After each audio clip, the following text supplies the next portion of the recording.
Yo, what is going on, you guys? Crispy Tots here.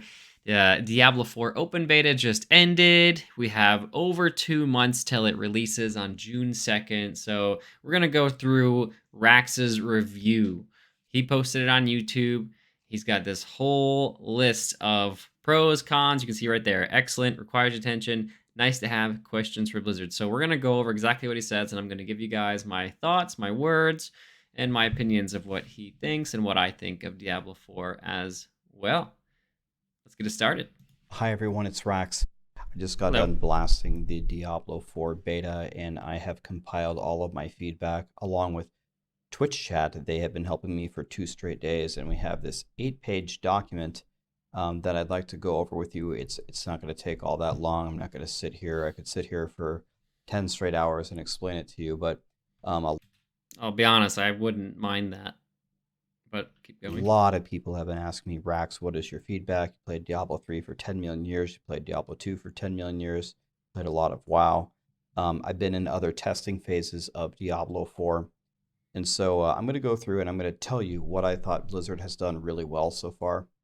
What they need to look at that requires attention is needs to be fixed, in my opinion. Nice to haves would be some imports, some quality of life stuff that we could get in Diablo 4, but it's not mandatory. And finally, some philosophical questions for Blizzard about the game that I would love to hear their input on. So This is something that a lot of people don't do. He split it up into 4 categories, and it will go detail by detail on each thing in each category. I mean, not in this video, but just, and as an example, he wrote this feedback for Blizzard. So it's pretty cool to see him, digest every thought that he has and put it into the proper categories. Because a lot of reviewers and YouTubers just say, "Oh, I hate it" or "I love it." So it's cool to get the nitty gritty. the beta was live for 75 hours. I played 62 hours of it, and I have 6 level 25 characters in hardcore and softcore. I Hell killed a yeah! Shaba all 4 times. So I played Fire Sorcerer. I played Lightning Sorcerer. Of course, I played the Hydra stuff. I played a Barrage Rogue, Flurry Rogue, Twisted Blades Rogue. I played Thorns Barb. I played Upheaval Barb, and previously I played a lot of other specs. So I've seen a lot of it. Anyway, let's just get into it. So what has Blizzard done well in Diablo 4? The first thing I think that really nobody can complain about is the combat. It's very The combat. It's good. It's good. smooth. It has an incredible engine. You can fight really well. You just feel like you have complete control, and you can't ask for more than that. The movement is really good.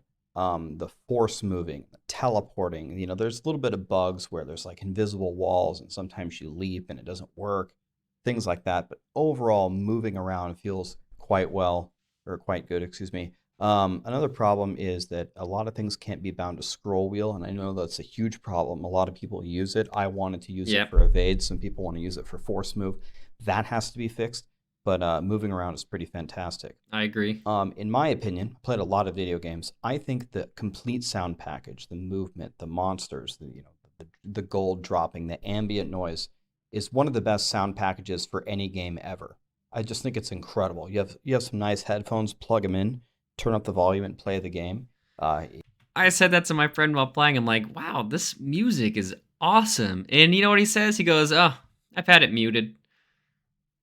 God. it's an experience. They did an incredible job there. I think the graphics are really, really good. There aren't many ARPGs out there, in my opinion, that look better than Diablo 4. There is a bit of a performance issue, though. I have a 3080 graphics card, and it just absolutely torches it. So I was streaming actually on the lowest settings because when you play that many hours, I thought my computer was literally going to explode. So there needs to be some optimizations before it goes live. Otherwise, we're going to see a lot of graphics cards in the graveyard. One thing that I thought they did well with is treasure goblins, and the reason why is treasure goblins in the previous iteration were really quite meaningless. They appeared everywhere. They don't really drop you stuff that's that valuable. You just don't care about them at a certain point. The treasure goblins here are much more rare, and they drop you stuff that's a little bit more valuable. So I thought that felt a lot better. I would like to see them add different kinds of goblins, though. especially ones, in Diablo 3 that open a rainbow portal or open a cow portal or a vault. If they've got stuff like that planned, I think it's going to be a really nice touch. I can agree with that. The treasure goblins in Diablo 3 really did become just not a nuisance because you don't need to kill them, but it's like every time you saw them, you just were not excited. And you would kill them just because they are loot goblins, but you wouldn't get anything worth it. I mean, what, you'll get a legendary or two sometimes. But he says it's good that they weren't there weren't a lot of loot goblins in the beginning of D4, which there should never be a lot of loot goblins or treasure goblins, whatever you want to call them, in the beginning phase, because that would then cause that exact same issue. If you see a lot early on in the game, then later they're gonna be worthless. So yeah, I'm happy that they're rare. I'm happy that they hold weight. They drop good items when you do kill them. I mean, sometimes you don't get any legendaries, or like you'll just get like 2 yellows. But in Diablo 4, at least from level 1 to 25, the yellows are actually really good because you can respect them and you can put legendary affixes onto them. So they can be very good. Touch the game. Another thing that I think is better in Diablo 4 than compared to the other previous Diablo games is treasure chests. Treasure chests in general, I think, have better loot than I've seen in the previous games. And another thing about the loot or another thing about treasure chests is they can spawn events. The treasure chest itself can be cursed, which spawns an event, which essentially changes what you thought was going to happen. Yeah, there was cursed chests in Diablo 3. And anytime that happens in the game, I think it's an advantage. Like the health pool thing. I walked up to a health pool, clicking it, just thinking it was going to give me my health and refresh my potion charges. Nope, a big elite monster spawns and starts attacking me. And that was a cool surprise. Well, actually, that was kind of cool. I wanted to heal myself, and you just screwed me, but I actually kind of like that. So I think they're taking some of the previous things in Diablo games and making it and improving on it a little bit. To some people, they might say, well, that's just the same shit rehashed. It's stupid, and I get it. I guess that's fair. That's not an incorrect statement, but a little bit of the tiny details to me actually look a lot better when you play these games all the time. So I do think it's a little bit better. I do like the hidden quests. If you try to complete a lot of the side quests, even in the first zone, if you just walk around and pick up every side quest, you complete like 29 of 35 of them. The other 6, you got to just go out and fight and get the quest to drop, the quest item to drop, which lets you do the side quest. It's kind of like the old World of Warcraft trick, or I was wondering, it's been used in other games. You randomly will pick up like this blue item. You have to go out there and kind of earn the full completion. You can't just go to town, pick up the side quests, quickly do them, and be done. You got to kind of wonder, all right, which ones am I missing here, and how do I actually finish this? I think it adds a little bit of longevity to the game. I like the Altars of Lilith. Some people hate it. Some people love it. It's kind of like the Final Fantasy thing where you walk into a town, you walk into every single building, you check every nook and cranny, you look behind the bookshelf, da-da-da-da-da. Is there a secret here? I like running around looking for these little statues. I think it's a lot of fun. It's horizontal progression, but really it's not, because it also gives you permanent stats to your entire account. Diagonal progression. Your renown, so it's kind of important, actually. People were It's not like in Lost Ark where you have to find 847 Makoko seeds, and you know goddamn well I was addicted to trying to find all the Makoko seeds, how painstakingly it was. I needed him. I needed it. Playing, well, on seasons, are they going to reset it? Are we going to have to find this every time? And the answer is absolutely. When you reset a season, you wipe everything.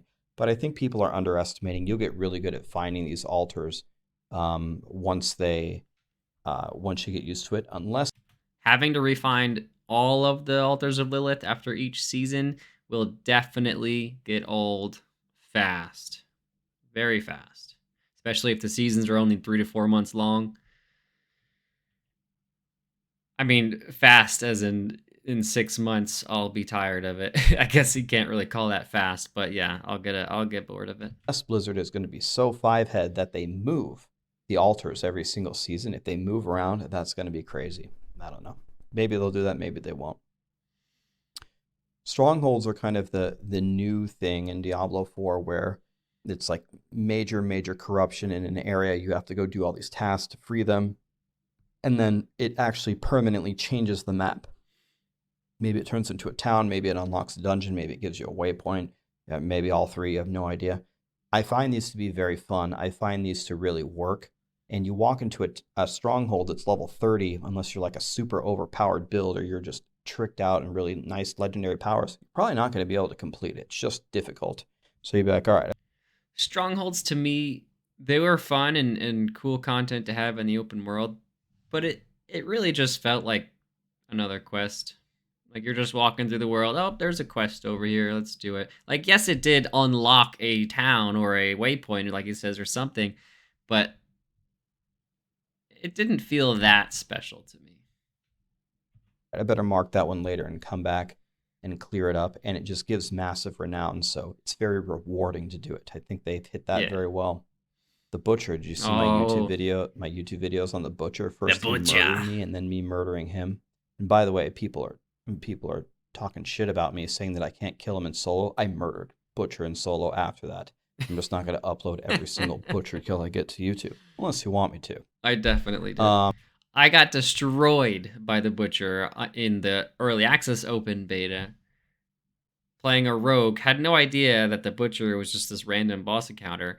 I ran into him, and I was dead before I can even realize what was going on. And then when I spawned, he was gone. I was like, wait a minute. It was so depressing. And then I built for him again as a Necro. Built for him in case I ever saw him. I found him, and again, I got destroyed. So then, all right, I turned into a Bone Spear Necro, and the third time, finally did some work. He just random spawn in dungeons, and he is terrifying. If you're not ready so for him, cool. if you don't have a good build, if you're a casual player, I he's love gonna that. slaughter you. And they even put some mechanics in where he doesn't last forever. He's gonna leave after a certain period of time. So you can't like bug him out all the time. Can't get him stuck on a door. Can't find like the perfect opportunity. And that's even if you can survive that long. Those surprises, again, kind of like what I said earlier with the treasure chests and the health pools, they're really nice.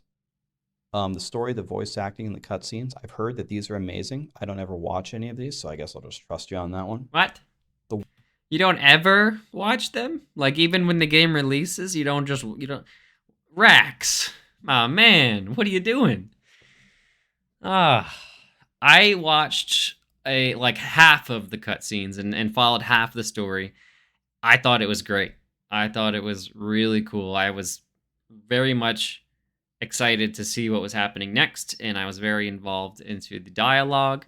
But then it just got to the point where I realized to myself that it was beta and I didn't have much time. So I just started skipping everything so that I could work on my characters and builds. The world, the environment, and the art direction. I think in general, people really like that. It does feel dark and gloomy. There's a lot of details if you're willing to zoom in and pay attention to them. When you're walking through the thin snow, you have light footprints. When the snow gets deeper, you're literally like trudging through the snow. I mean, even I don't really pay attention to that stuff too much, but that was pretty incredible. They did a nice job there. Even I noticed. The world bosses, we've only fought one of them. I liked a lot of things about the world boss. There are some bugs, how the weekly cash gets paid out, how you can kill her multiple times, this and that and this and that, how you can let low-level people go in there and ruin it. But the fight itself seemed fairly well tuned. When we first started fighting her with like some undergeared players, I killed her with 1 second left the first time. It's a 15-minute timer. And then as you learn her attacks, you can start to mitigate a lot of her damage. So you feel like once you build a mastery with the world bosses, you die a lot less. Whereas in the beginning, I died many times learning her like swipey wing attack. And it felt very rewarding to kill her. So I think there's just a lot of things there that are working. A lot of people are complaining that it's at fixed times. I don't know how they're going to do it on live, but I would like a little bit more freedom on when to kill them. But the actual design of the boss itself seemed pretty good. As somebody who has hundreds of hours in Lost Ark, yes, Ashava was a lot of fun, and I love that she's in the game and world bosses like this are in the game. I think it's great. But as an avid Lost Ark player, to me, it was just another Guardian raid. And so after defeating her the first time, doing it again, I was like, oh, here we go. Like, here's another Guardian raid. Gotta do them every day. But we'll see when we're actually able to fight the world bosses, how often they are up to fight. They need to make it. There's a bug where you were able to fight her multiple times and get loot from her multiple times in one sitting, one like half-hour block. So they really need to limit the amount of rewards that you can get to one kill a day. Like you can only get rewards from her once a day or once every other day because there's going to be four world bosses. So they're going to have to figure out the windows for when they're available and how often you could kill those bosses. Like are they going to make all four world bosses available every day so that you could go through and kill all four every day? Or they could do something like they could stagger it. They could do a Shava every other day, two every other day, and then the other two on the other every other days. So there's honestly a lot of ways they could go about it. And it's hard to tell what the best choice is because, like Rax says earlier, there's a lot of casual. Actually, I don't think Rax said this. Somebody else might have said this. There's a lot of casual players in Diablo 4, and that's fine. Diablo 4 is a fairly casual game. You boot it up whenever you want, and you can play for an hour or two. You can play with friends. You don't have to play with friends. Definitely a casual game, and it's drawing to all the crowds, trying to pull in all types of people. So it'll be hard to choose the perfect answer for the world bosses. They're gonna have to like just do something. They're gonna have to like set them every day, and then a month will go by. They're gonna have to figure out like if that's right or wrong for this crowd, the specific crowd that's playing Diablo 4. So we'll see. We'll see. That goes for the bosses in general across the game. The bosses that I've seen felt unique and they had their own, little quirks to them about how you had to learn to fight them. The problem with the bosses is that they're being pasted in too many times, in too many dungeons. Oh, I've seen this boss like 6 times. So it's not the boss design itself that I have a problem with. That part I think is good. It's the reusing of it that gets annoying. Which This could specifically be a beta thing. They're only giving us the first act. There could be more bosses that get rotated in that rotation that aren't offered to us yet. But yeah, during the beta, it was annoying to see the same boss, the same 5 bosses within the 22 dungeons or 23 or how many were available to us. we talked about this already, the random events. You want to click a pylon? Nope, here comes a wave of 5 monsters. You want to drink this health pool? Nope, here you get ambushed by an elite. All those little crazy. I love random events. Every time I'm walking through the world, I see an orange circle on the map. I'm there. I'm going. Because I experienced all of them, so now they're not new to me in the first act. That is, but being an open world and potentially seeing other players and potentially helping other players is going to be a lot of fun. Things that I wasn't expecting. I love that. I thought the side quests were good. Nothing too special about these. Side quests are in most games, but I thought theirs were pretty good. I enjoyed doing them. I found them not too buggy. You could go right to them, complete them, and you get the renown. Can't ask for much more than that. Character customization. This is another thing I spent no time doing, but people said that they loved it, so there's that. Character customization could use a lot more options. The Necro hair choices. What was that? What was that crap? You need to give me something more, man. Like it is leaps and bounds ahead of any Diablo game because there is customization, but they could do a lot better, and I hope that's not hidden behind a pay wall. That would be unfortunate. I did plug in a controller and I played on PC. I gotta tell you, it went way better than I expected. I've never played, well, that's not true. I played Diablo for a few hours on the Switch, so I have played Diablo on controller before.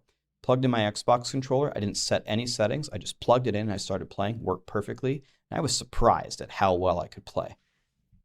Keyboard and I mouse is asked the the only way chat, to go. people who use the controller that tried it, is it really as good as I think it is? And they all said yes. So you would expect it to be that good because they also made it for Xbox and PlayStation, right?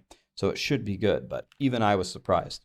It I was pretty haven't nice. I haven't used this And thing in this at is going to least be a three debated years. thing, but this is my feedback, so I'm just going to tell you what I think. I like the pace of this game. I like that it's slower. I like that it's not Diablo 3 mindless, brain dead, move at 10,000 miles an hour through the rift in 90 seconds, killing 500 monsters, and you're just blowing through it. I like the I agree with that. So a lot of people are complaining the opposite of what he just said, that the pace is still fast. You're still killing 100 monsters going through each dungeon. You're just blindly running through killing monsters. Yes.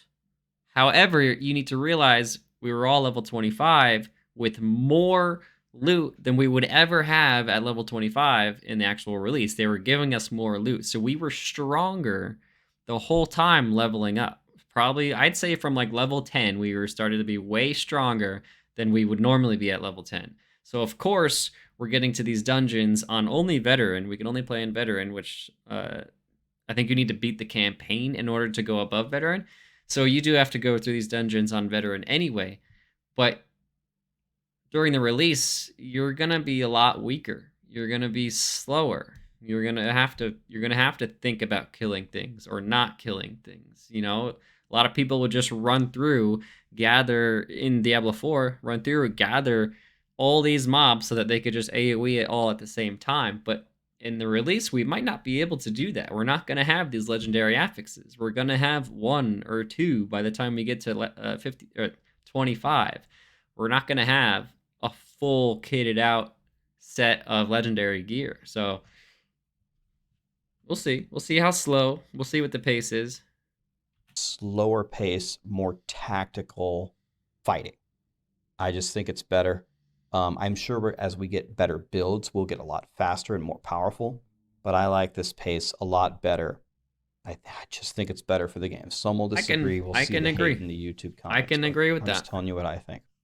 Now let's look at some of the problems. Like I think these are problems with the game that Blizzard just needs to fix, and there's a lot of them. And I'm not gonna read 36 paragraphs here, but let's go through these quickly. I would Binding I wouldn't be mad if you read all 36 paragraphs, Rax. I'm here for it. Give me the data. I want it. scroll wheel. People use this a lot. I wanted to use this for evade. People wanted to use it for force move. It doesn't work. Got to fix that. Low level. That's exactly what I just recently learned in Diablo 3 was force moving by using your scroll wheel, because when you scroll your scroll wheel, it's counting each little tick as a click. So you're constantly clicking as you scroll, forcing your player to move without attacking them. So yeah, being able to force move with your scroll wheel would be awesome. And the only reason why you can't unkeybind your scroll wheel is because it's set to zoom in and zoom out. That's the only thing it does. There's zero reason for it to need to be zoom in and out. There could be another button. You could do page up or page down for scroll in or zoom in or zoom out. Players entering the world boss zone just strictly griefing. They can't contribute. They can't do any damage. They die in one hit. And you can only have 12 people for a world boss. They're taking the slot of a player that could help you. A lot of people failed the boss fight. They just didn't have the damage. Gotta Very find a way true. to fix that. Very true. They having 4 level 25s fight a Shava and then have 6 level 15s. It in a way is okay with the way they're doing scaling, because if Ashava scales the same way that the rest of the game does, then it should be okay for level 15 players to fight Ashava with you, because then the level 15 character is killing a level 15 Ashava. But Ashava might be locked to level 25 for all players. I could be wrong. That's what I think it should be. But then there is no way of preventing those level 15s of coming in, especially because you can't make a party bigger than 4 people. That's one of my biggest complaints with the game, is that you can have 12 people in your fight, but you could only bring 3 of your friends. So there's just 4 of you, and you are now forced to play with 8 complete strangers who might not know the fights, might not know how to survive, might be very undergeared. So now if you have this world boss that only spawns, I don't know, once a day, twice a day, 3 times a day, you probably only get to fight him 1 time. And now you're forced to play with people that might not even be ready for the fight. So they need to figure out a raid system, a raid party, a dungeon party or something. And they need to fix the instancing within the Crucible where Ashava spawns.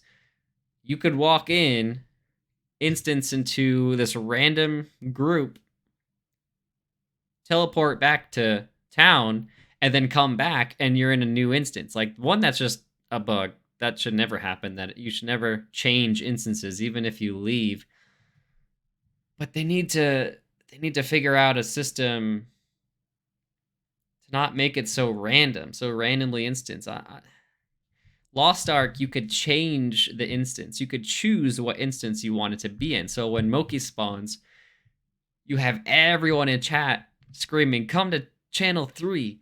Everybody come to channel 3. We could kill Moki." Because in that game, you need like 30 people to kill him, unless you have some really high-geared players. So there needs to be a better instancing system, because you can't choose what instance you want to go into.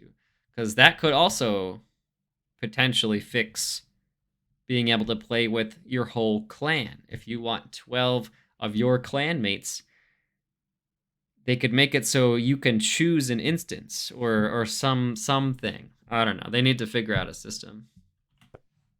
There is a lot of dungeon backtracking. They just need to look at it and find a solution. There's 100 different solutions you could use. I'm not going to list them all. They need to find a way to minimize this.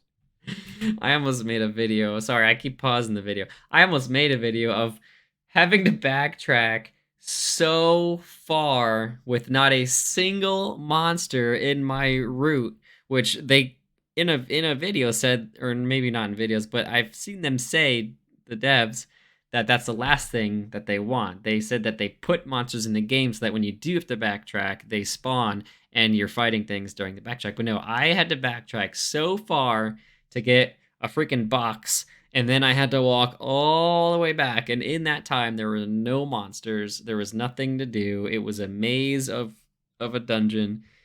That's never fun. Like, I understand, like in Diablo 2, yeah, they were just set square maps basically, so you could go anywhere and get stuck in a corner and then have to come back. Like in Diablo 2, it felt fine, it felt normal, but we're here in Diablo 4 in 2023. I think there should be a better way, because the backtracking isn't just getting lost somewhere. It's you go in a linear path all the way to the end, and then you have to then go on this linear path all the way back. It's just the dungeons are extremely linear, so it's not like you're getting lost and finding things and doing things. No, it's just a linear path that you're now having to go back linear in the same direction.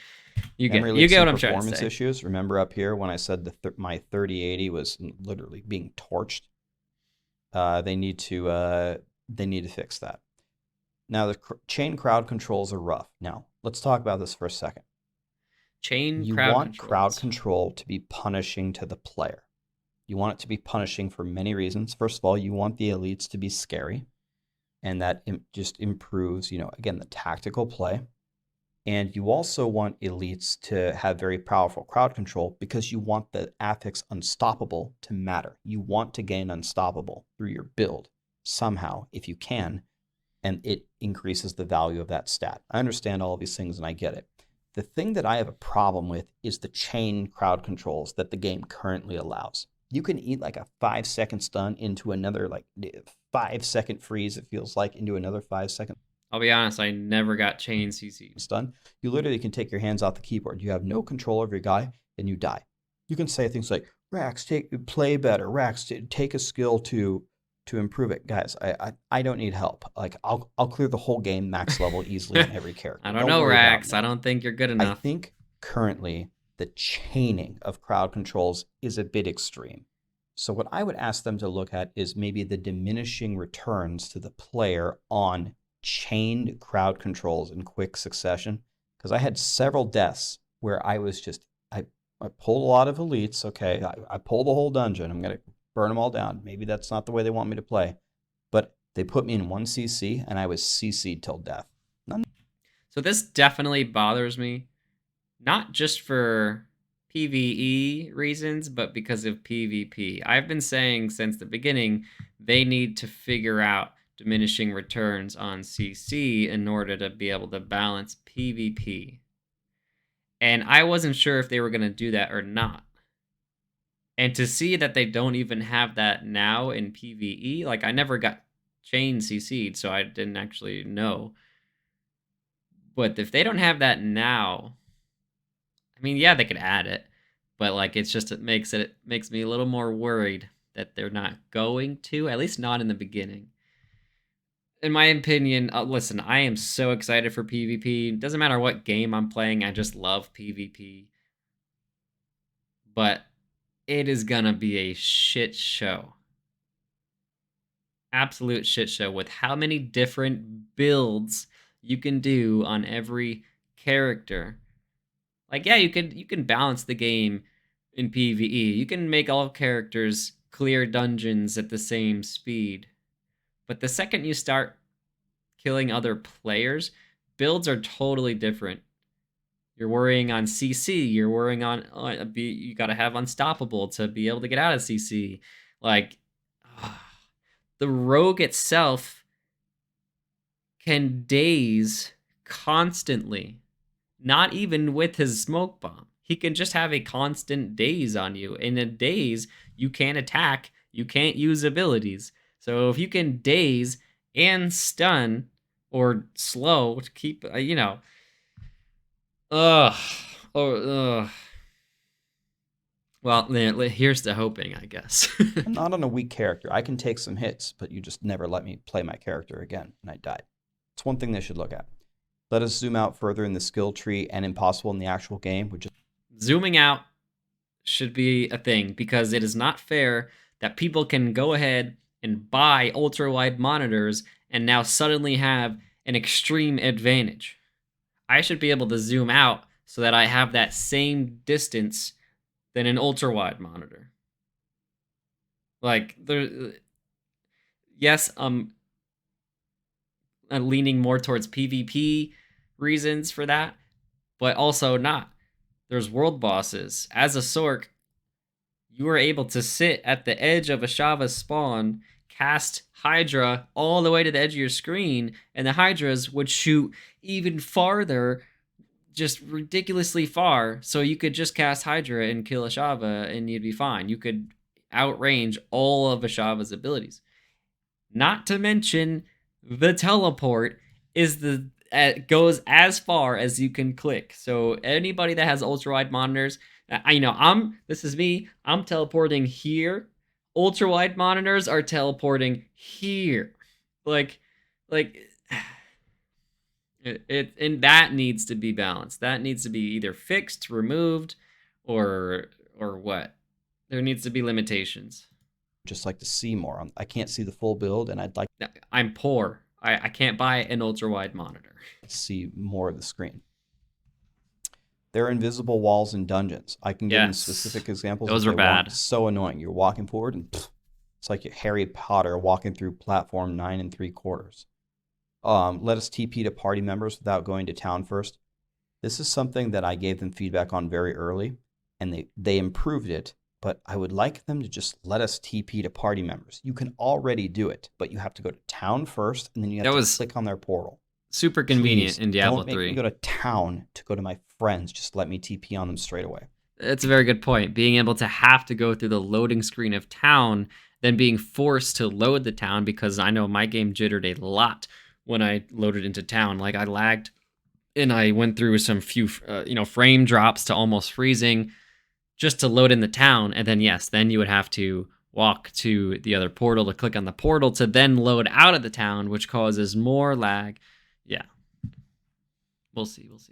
Character order button doesn't work. Fix it. Drop rates are too high. Oh man, this is gonna be a contested one. And then people are gonna say, Rax, you're so stupid for saying drop rates are too high in a beta. It's a beta. Guys, let's make some assumptions. Let's assume that there are no buffed beta drop rates, so they're just normal. And then let's assume that our builds are going to get stronger. They are, for sure. And your clear speed is going to go up. It will. And then at the higher difficulties, there's way higher difficulties than veteran, you're going to get more loot. These things are guaranteed. When that happens, the amount of loot you're going to get is going to go up only. It's just going to go up. And already at level 25, when I clear a 25 dungeon, my inventory is almost completely full. One dungeon, full of blues, full of yellows. I'm not even talking about legendaries. I'm just talking about items in general. There's just so much shit that drops. My inventory is full. And it's so annoying to have to, if you're one of those people like to pick everything up, to have to salvage every time you do a freaking dungeon. I'm not even asking them to nerf the overall wealth that you build while playing the game. If you drop the drop rates, you can certainly drop the costs of things if you want to compensate for it. That's fine. But to make sure that I wasn't crazy, I did a poll, and I'll be completely honest with you. The first poll that I did, it was 68 to 32. So I did the poll again. So I'm sure a lot of those voters are just thinking like, yeah, there's too many legendaries. There's too much good items. Characters are too strong. Like, yeah. Everyone knows that loot was enhanced for the beta for beta purposes. Like I said before, during the release, we're getting a lot less gear. So I am curious to see if they kind of keep the same like white and blue drop rate. Like, did they just only up rares and legendaries, or did they up everything for the beta? Because yeah, I get what he's saying. You don't have to pick up whites. You don't have to pick up blues. Hell, you don't even need to pick up yellows half the time in the beta, at least. But if you are picking up everything, then yes, after a dungeon, you will have at least half of an inventory full of items. So if we say that in the beta, you had half of an inventory full after one dungeon, I'm going to assume that in the release, you're going to do a dungeon and you're going to have a quarter of a full inventory. I think I could be okay with that. Having an inventory that's only a quarter full if you pick up every single item. Because you do, like you said, to compensate for a lower drop rate, you would have to make things cheaper because getting all that gear was super important to sell. Well, we didn't have crafting, so there wasn't really too many reasons to salvage. So if you were selling everything, then you were getting a lot of gold, and this gold is used for extracting your legendary affixes and imprinting affixes. And so gold felt very important in the beta, but that's also because we're re-rolling everything at level 25. Like, nobody will ever change their gear that much at level 25. Why? Because you're gonna hit level 26 and then you're gonna get a better piece of gear. So that's like, you're constantly gonna be equipping and unequipping new gear. So it's hard. That's another hard balancing thing. It's like, gold was important. Is like, to me, if we're getting less loot and we're gonna be leveling to max, are we going to be using any of that gold that we acquire during the leveling process? Or are we going to be starving for gold the whole time for like upgrading potions and making the potions? So we'll see. We'll see what the drop rate is like, what the gold rate is like. Yeah, we'll see. To see if we could get 69, and we did. So I thought that would be a better screenshot. So here we are. 69% of people thought that the drop rates are too high. Play the beta. Tell me what you think. Get to 25. Do a dungeon. Do you think you just got too many items? In the beta, yeah. I do. That's definitely how I feel.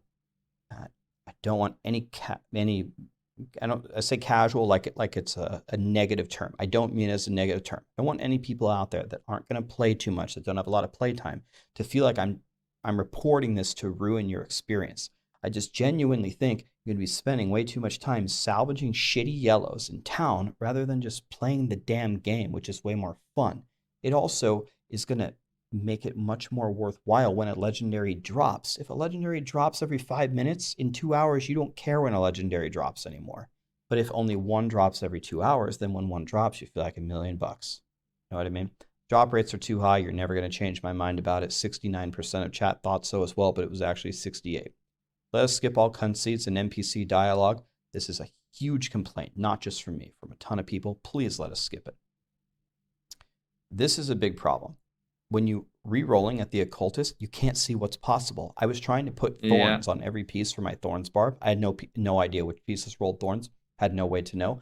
So I just randomly guessed, re-rolling all pieces, lost all my gold. That's just literally happened to me. Yeah. They have that in Diablo 3. You just click on the little question mark next to the re-roll, and it shows you every possible option that you could re-roll into. They should definitely keep that here because of how expensive it is to re-roll now. Prevent multiple world boss kills. When you kill a Shava, if you have a really good group, you kill her in a few minutes, you can go to town and port to another instance of a Shava, kill her, port to town, kill her another time. I've killed her 3 times in one 15-minute span. Got to prevent this. It's going to bust the game. Yep.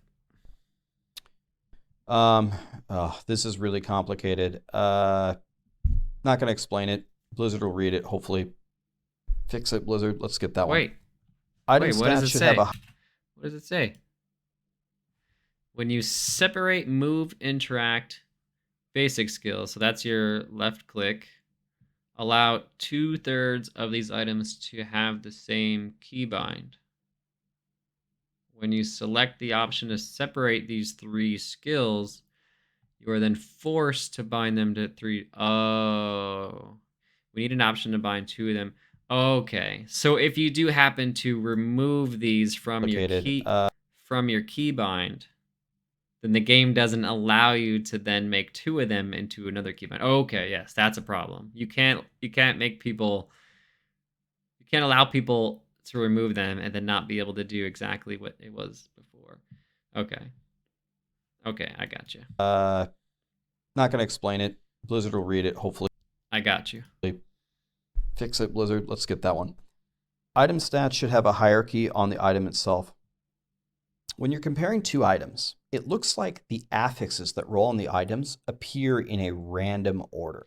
Yes. If it's not random, then however they have it set up is really bad, because they should order it. Here are the plus to skills. Here are the plus the main stats. Here's the other offensive or defensive categories. They need to have a hierarchy for it, so you can compare it really easily. I feel like I'm looking everywhere, and it takes... I'll tell you, my eyesight has been really bad, and it's getting worse every day. And when I'm sitting here looking at 23 yellow items in my inventory, reading all 3 affixes or attributes on every single one, and then comparing it to the 3 on my weapon, I needed like a magnifying glass at one point. Like, it was bad. So yeah, they need to order that in ways that makes it just easier to compare. Takes forever to compare items. Notifications for important events, like Lost Ark has this. You can set, I want to know this island, this schedule. This thing. Notify me when that happens, and that's it. I think that will be important for this.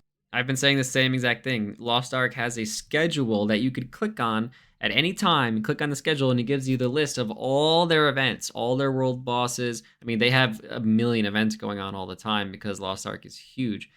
But that schedule was so helpful. This game. WASD movement, or WASD. WASD. This will be interesting to see if it ever happens. People want this. Please add it. Okay, now here's one. Transmogs. You guys care about transmogs, right? How you look. Currently, the way that you earn a transmog is you find an item and then you have to salvage it. Yes. Why? Why do I have to salvage it? Man, preach. If you extract it, you don't get the transmog. And why do I have to destroy it to get the transmog? In Diablo 3, all you have to do is find it. Why do we have to destroy the item to look like the item if we found it? It makes absolutely no sense to me. I thought that was the dumbest thing because I knew I wanted to look like something, but I also knew that I had to salvage that because it wasn't a better gear piece. So I like sadly salvaged a good like nah. The fact yeah, no, they need to make it so you pick up an item and then you earn that transmog. Just like in Diablo 3. I don't know why they're changing all the good parts of Diablo 3 back or out of this game. Fix tooltip errors, especially offhands on a sorcerer. It tells you that this new one is better. It's not. I have many Yep. examples. It's just strictly wrong. Let us track multiple quests simultaneously. Simple feedback. You can only track one of them. One quest? Are you kidding me? We have the main campaign and we have like 20 other quests going at the same time. We can only track one? What? That's got to be fixed. Where is crafting? I didn't see crafting ever. Couldn't make anything. Where is it? Where is crafting? Look at Last Epoch or PoE, and if you copy PoE, make it less complicated. I'll be honest, I forgot about crafting. But that's true. There's ore, there's herbs, which I know the herbs are for potions, but there's salvaging all the items gave you a lot of crafting materials. And yeah, we didn't even have an option to craft or anything. There was nothing to even look at. So obviously it's going to be implemented in the game. It just probably wasn't balanced or probably wasn't ready, or it's not going to be available to us until later. On inspecting a player, let's see their stats and their skill points. Speaking of inspecting players, has anybody noticed how screwed up the emote wheel is when you're trying to add random people to the party? Say you have like 3 or 4 people in a group, like for a Shava, I was trying to invite people to the party. Every time I would walk up to a player and press E to open up that wheel to add them, it never let me choose them. I would have to randomly walk around in circles spamming E to see if that little button popped up to add them to the party. And half the time, it was wanting me to add another player that wasn't even near my area. They need to fix that because that is so janky, so buggy. The emote wheel, like just the party features, they're not great. They need to fix that. We need a map overlay. Where's our map overlay? Yeah. We need to show completed quests in a journal. Remember how I told you can only do, or maybe I didn't tell you this in this video. I get confused. There's so many times talking about D4. You can't do all the side quests in the beta. There's some that you're missing. But let's pretend like it was live. You can do them all. Let's say you had 33 of 35 done. How are you going to find the last 2? You're just going to guess? I mean, you need a completed log to see what you've done to know what you haven't done. Use Google or Maxroll or something. Need a way to ping a location in the dungeon or on a world boss or something? I don't know of a way to do it. If there's a way to do it, I don't know how to do it. Can we type slash? I mean, does he mean you can ping on the map? Try to point out to my team where the butcher had spawned, but I had no way of doing that. You can ping on the map by right-clicking on the map, and it shows a ping for your whole party. I don't know if it shows up on the mini-map. No, it definitely shows up on the mini-map because you walk up to it and then it disappears. So you can ping. I don't think I've tried pinging in a dungeon, though. Well, I've only tried in the open world. On a world boss or something? I don't know of a way to do it. If there's a way to do it, I don't know how to do it. Can we type /emote to use the emotes like in WoW, for example, like /dance? Currently, you have to use the stupid emote wheel. I hate that thing. Blue, white, and gray items seem irrelevant, especially since there's no crafting system. Maybe there's going to be a crafting system later. What do we do with these? What's the point of them? And if there is a point, I would just love to know what it is. Sell them. Blocking the occultist seems to be bugged. We don't need to talk about that. I explained it. Hopefully they can fix it. Gem stash. Gems tab for a stash and for the inventory. My God. Gems take up slots for your items. Drives me crazy. Exactly like Diablo 3. We got to have a separate tab. I'm afraid that they're going to block this behind monetization transactions like Path of Exile. I hope to God they'll give it to us for free. I don't even need a separate tab for gems. I want gems to be back as a one square. Why is one gem the same size as one chest piece? Like a whole piece of armor. Like if you made them the little one square instead of a 2 square, that would be okay with me. I mean, having another tab for them would also be great considering how full our inventories were. But like I said, maybe they won't be full in release. As of them potentially putting them behind monetization walls, transactions, that would be not great. And now I know they're doing a lot of monetization, but like if they're getting that nitpicky with it, oh, that's gonna be so ugly. That's gonna be so ugly. Give us the gem tab, please. Please give it to us. Elite packs on the mini map. They show quest bosses that you need, and they show like if you have to kill all monsters who you have to kill. Why don't they show us the elite packs though? They're so hard to see. There's also another thing down here. Just let us see them easier. Loot filters would be really nice. Was never introduced for any Diablo game. Can we get loot filters? Stash search, self-explanatory. Unlimited range of teleport and other cursor skills. This gives people with an ultra-wide monitor a massive advantage, especially in PvP. Yep. If you can teleport from the center of your screen all the way to the edge of an ultra-wide monitor, I mean, you can understand how much of an advantage that is. Yep. Allow players to carry multiple dungeon objectives at once. You pick up one rock to put on one pedestal. If you walk accidentally to the second rock, you can't pick it up. You have to go back to the pedestal, walk back to the rock, then take it back to the second pedestal. Why can't we carry 2 rocks at a time? Come on. We want to remember we talked earlier about eliminating dungeon backtracking. This is one way to fix it. I mean, I kind of disagree with him there. It gives you a weight of importance of what you need. Like if you're just picking up 2 or 3 or 5 or 6 of a quest item, it makes it lose its importance. Like I know it, yeah, it's annoying that you would have to go all the way back. That's the same linear pathing thing that I was explaining, but I don't know if I agree with him there. I'm okay with having to pick up 2 things separately. Small way. Console or PC with controller can't move items in their inventory. Fix that, please. Some of the hearing impaired players said there were problems with subtitles and the dialogue volume. Please fix that. Make elites stand out more. We talked about that. Now there's... Yeah, the elites are kind of hard to see sometimes. They have a small symbol above their head. That's the only reason, and they have their affixes of what powers they have as well. So if they only have one little affix power, it's hard to tell. But it's easier when they have 3 or 4 powers. But yeah, like in Diablo 3, I don't want this. But in Diablo 3, all the elites were outlined in blue. And like the yellow ones were obviously easier to see as well. I don't want things to be outlined like that, but they could be easier to see. There's a million. That reminds me, the Necros skeletons in Diablo 4. Why are the Necromancer skeletons that cartoony and colorful? Maybe not cartoony, but they're so colorful. Why? Like, I get it if they were your allies' skeletons. Like, I love what they did for ally skeletons. They're almost see-through. That way you're not mistaking them for actual enemies.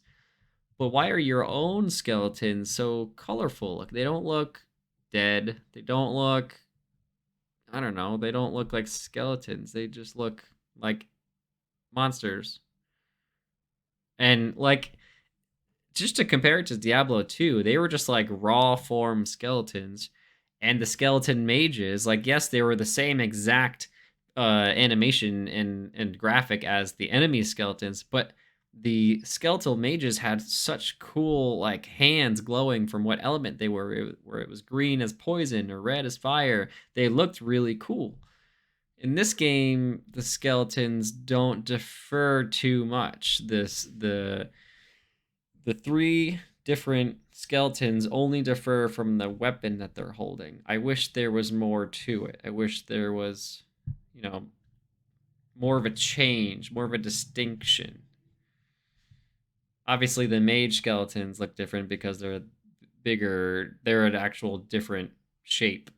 But again, I don't like the color of them. They're just these, like, colorful beings. Sorry. And other things that I listed. Yeah, I told you we've been working on this for 2 straight days. A million other things that I listed where I didn't even write down paragraphs for it. Let me just quickly, as I'll let you read this with me, let me see if there's anything I'd like to comment on any of these.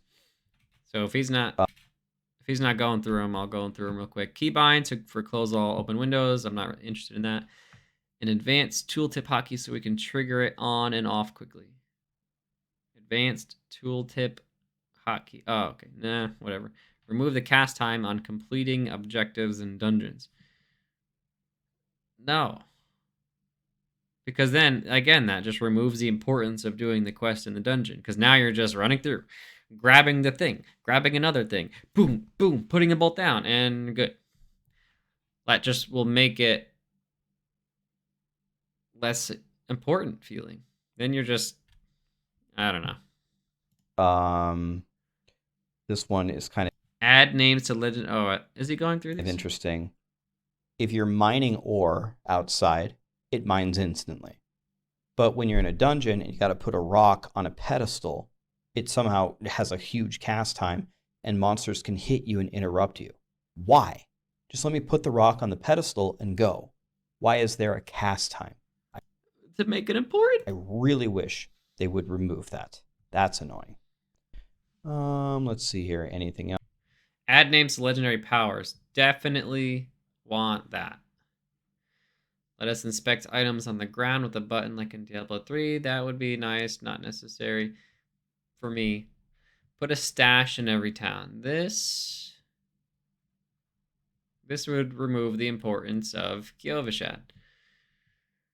Running back to NPCs in dungeons. Running back to NPCs. I don't remember running back to an NPC. If he's talking about like the pedestals, yeah. Oh, I guess in the story dungeons there was a little bit. Okay. Search function in the codex, movement skills in town. Yeah, being able to dash through town would be nice. But yeah, if we're gonna have the mount, yeah. Let's see what he says. Anything important? Movement skills in town. You can mount in town. But I still want the movement skills to work, but at least we're going to get our mounts in town. Exit portals would be nice. Makes it a little faster. Finish the dungeon, click on the portal. I mean, it's just as fast to click E and then click the right button for that. But also, I think dungeons need to have chests at the end. There's so many dungeons you clear, you don't get any loot from the boss or good loot. And you're just like, all right, guess I'm done. Exit portal after completing a dungeon, and people also asked if you could give us like a treasure chest upon completing a dungeon. I guess I'll Nightmare let him dungeons speak. will give you like a reward at the end, so that's kind of solved already in the end game. It's just not solved in the early game. Looking for group feature would be nice. I don't know what they're going to do with add-ons. Are they going to allow them like WoW or not? I don't know. Probably not. Can we have skins? Can we customize stuff? Can we adjust the UI? Can we move our chat? Why would you need skins? You can transmog everything, and there are so many cool looking gear and weapons and everything, and you can change the way your character looks. Why would you need skins?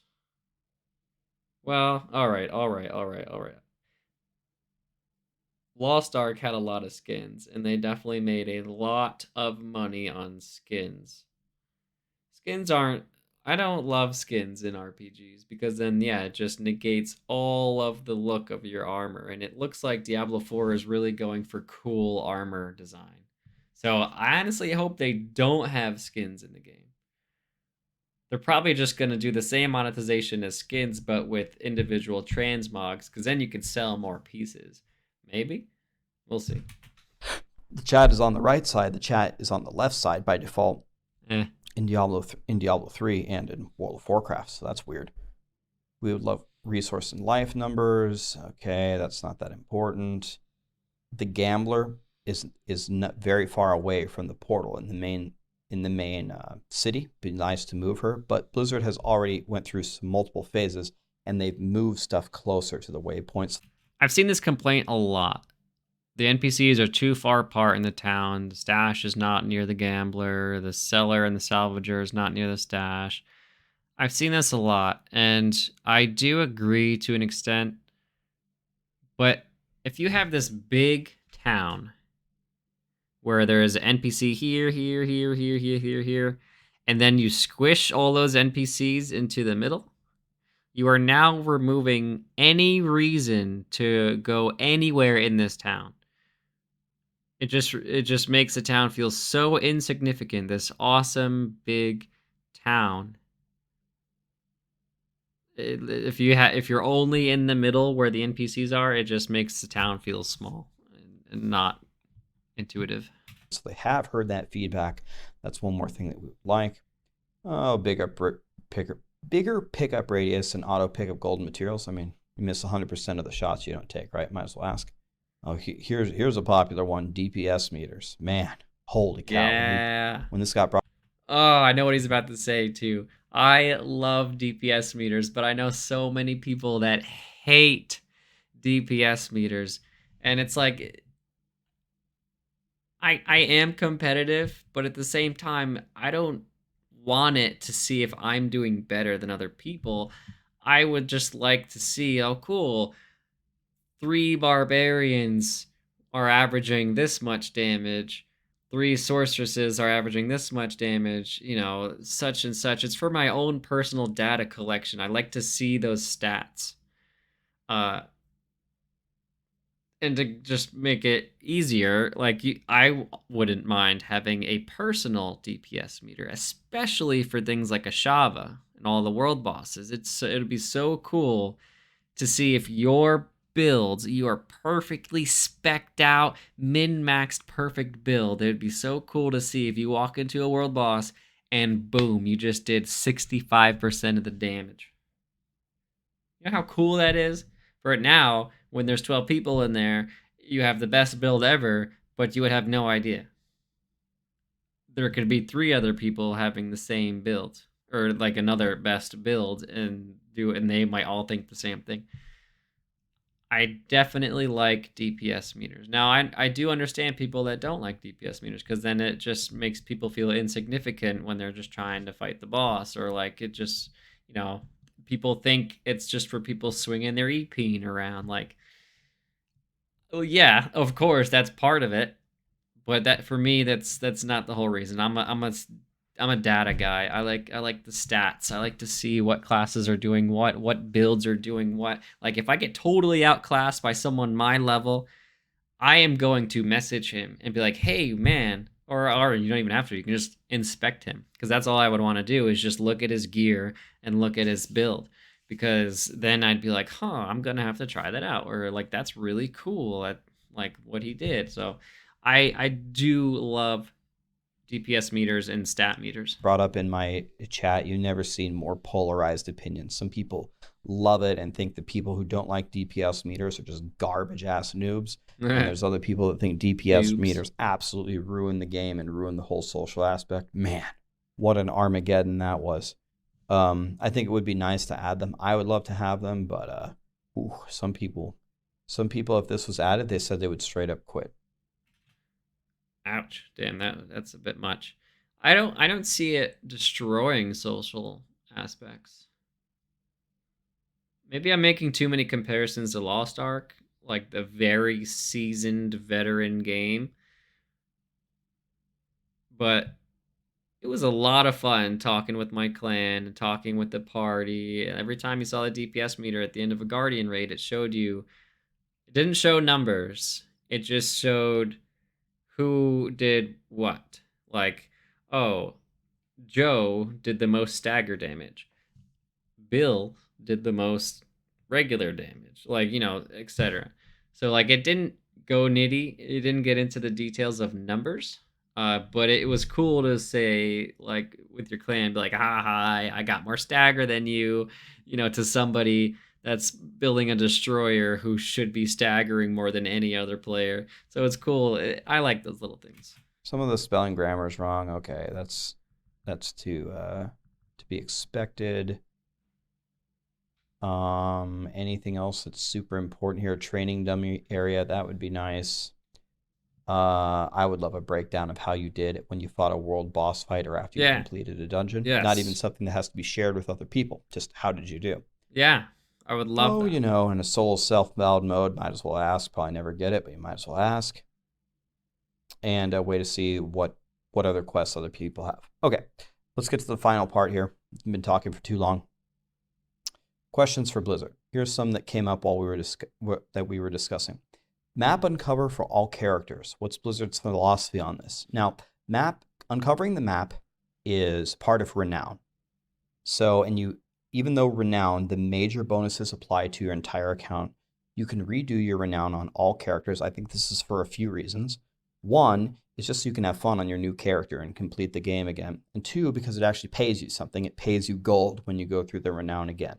It just doesn't pay you the bottom tier major rewards again. So if they did a map uncover for all characters when your main character uncovers the whole map, it would definitely impact how they've designed that, how they've designed the second round of Renown rewards and the ability for people to feel like it's a new character. Imagine that you only logged on your character for 20 minutes and explored like the top right of a zone. Well, if you come back and the whole map is uncovered like your main character saw, you might not even know what you did or what you didn't do. You might not even remember. So I'm not even sure that they should do this. Yeah, no. But I would be very... They should not uncover for all characters. That sounds like a terrible idea to me. Yeah, you clear the whole map on one character, then you go to play another character. Like, if you're annoyed that a map isn't cleared, then that's probably something that you need to get over, because having a blank map is just the mystery factor, the experience, the exploring, the playing. Like oh, what's in this corner? I don't know if I've ever been in this corner before. Like, yeah, if it was all already cleared on a new character, there would be no reason to explore, to adventure, to do anything besides just go straight to quests. Straight to whatever you need to go to. Very interested to hear if Blizzard thought they should do this and what their philosophy was. If you want my honest opinion, I'm thinking that they shouldn't do this. But there are a lot of people that were begging for this, so thank you, Rax. It'd be cool to hear what they thought. What are the point of cellars? Cellars, you walk down, it's one room, you fight one elite and some monsters, and they go away, and then it says cellar complete. They don't even have chests at the bottom of the cellars. You literally walk in. I said this 100 times. You walk in, there's sometimes not even an elite in the cellar. You just like kill some things, and you're done. It says cellar complete. Like, no chest, nothing will drop. It's like, all right, I guess I'll leave now. If there is a point to them, I don't know what it is. Doesn't count for renown. There's no checklist, nothing. Are they just a fun little 30-second room, or am I missing something? What are the plans for sellers, or are they just there if you want to do them? I really don't know. Here's a big one. A lot of people asked, can we put our ultimate on another keybind? That would mean two things. One, now you get 7 skills instead of 6. That's a big philosophical change. I mean, another I like thing more that skills. It would mean is that it requires you, when you're making your build, to take an ultimate. Yep. Because if it's going to give it to you on another bar. And let's be real here, almost all of the classes had very underwhelming ultimate abilities. That's my hot take. You've got to take it. So now it's kind of forcing you into a build. You'd say, well, Rax, you always take an ultimate in a build. I mean, not necessarily. The 1 to 25 sorcerers, the Chain Lightning and Hydra, you don't really need an ultimate. What are you going to take? The snake? I was using the snake, but was it that good? Not really. Does that just bad design? Does that just mean that Blizzard's ultimates suck? Maybe. But it would be cool to have a discussion with them on this. Have you thought of this? Are you thinking about doing this or not? Why or why not? The final thing would be, this has been a big complaint for a lot of people, I understand. Dungeons are repeating themselves with layouts, the bosses, and the objectives. Remember when I said earlier, I thought the boss design was good. But now I see the boss over and over and over, and now it's annoying. I saw him 100 times.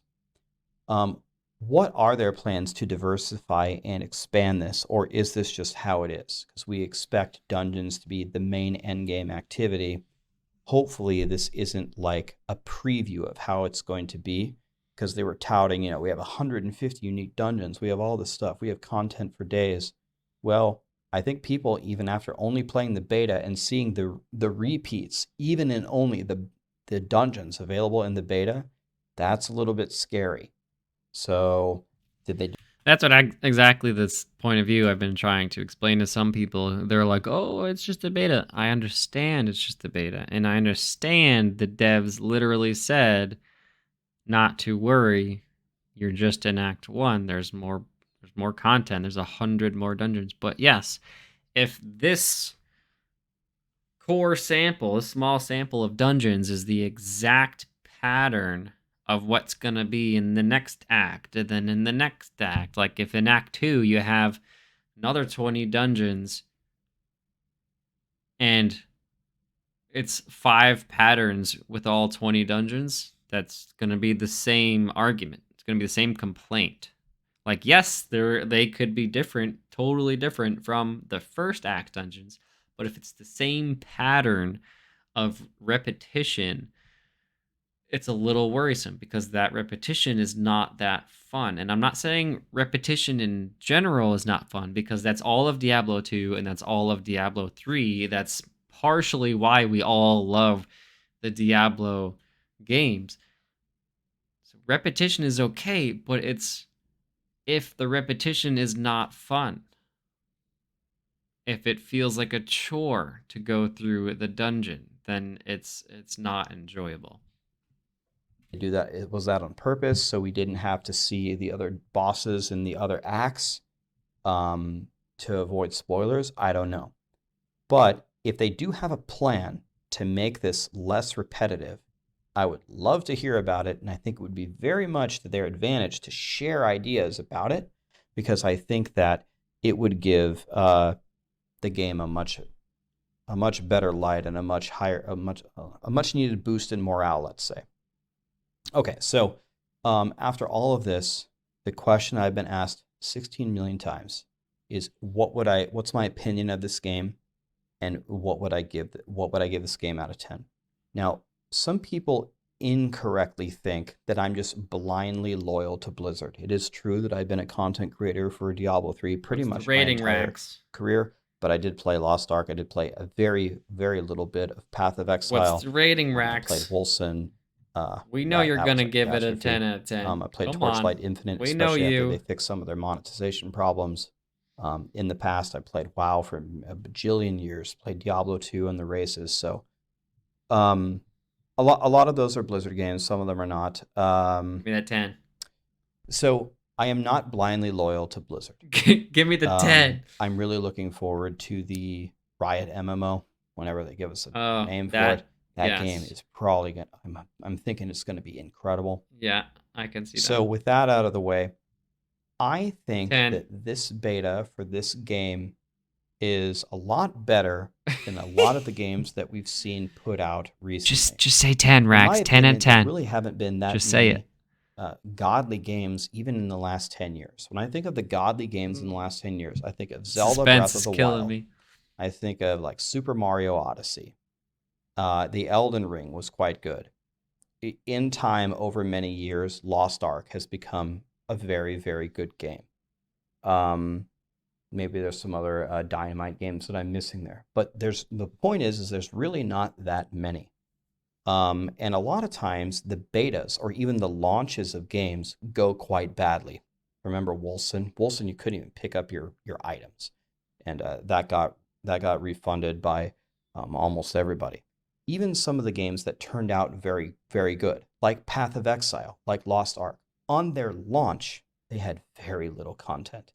Diablo 3, which has become a much better game in the last year or two, for the first 9 years, was pretty much a catastrophe, especially on the launch. It was just one of the, social phenomenon, one of the worst launches ever. Well, yeah, that I'll agree with. I think what we saw here was significantly better than what we've seen from most games. Again, we just listed about 20 things that went really well. And I think a lot of the things that are problems are definitely fixable. I don't see anything in this list that is just a catastrophic problem that they can't fix. In general, I would say I had fun playing the game. I had fun exploring the world, all the random stuff that happened. One thing for me personally, which may not apply to most people, is I have tested this game in other versions, a lot of other versions, and I can see the improvements that they've made to the game, and that gives me a lot of faith. You know, it started off a little bit rough, but that's okay because I understand, it's in a very, very early version of the game. But the part that I was able to play in this beta with you guys on the early access and the one that's going to come out next week is just significantly better in a lot of different ways. That gives me a lot of faith. That does make me feel a lot better. That's huge. He physically saw progression in the development. That's huge. So my final answer is I think I would give the beta a solid 10 out of 10. like 8 out of 10. Ah. It was pretty good. And I think that the base of the game, the core of the game, is certainly something that the army of developers, in Blizzard's words, can use to build this game into something great. Is Diablo 4 this new innovative ARPG MMO slash type of game that just redefines the genre? No. But they do have a lot of nice features. They did steal some ideas from a lot of different games, and they put them in the game, and I think it's working as a good base for what they can build upon. That's my honest review. I don't get 1 cent from Blizzard to say that, and I'm not blindly loyal to them. And honestly, the game that I'm super looking forward to after Diablo 4 is not by Blizzard. It's by Riot. Riot usually doesn't miss. They put out some good stuff. So that's my honest feedback, guys. I'm sorry. My rating is going to be a 9.1 out of 10. 9.1. Oh, guys, we're going for 35 minutes. No one's going to watch this video. 35 minutes. This one's an hour and 16 minutes. Sorry, guys. I wanted to give you an in-depth look into this because I don't think there are many people on planet Earth that play Diablo more than I do. I mean, I have 10 or 11,000 hours in D2. Holy I have shit. 12,000 hours in Diablo 3. Someone show this man a painting of the sun. Holy crap. 12,000 hours in Diablo 3. Listen, I had a lot of fun in Diablo 3. I have a lot of hours in Diablo 3.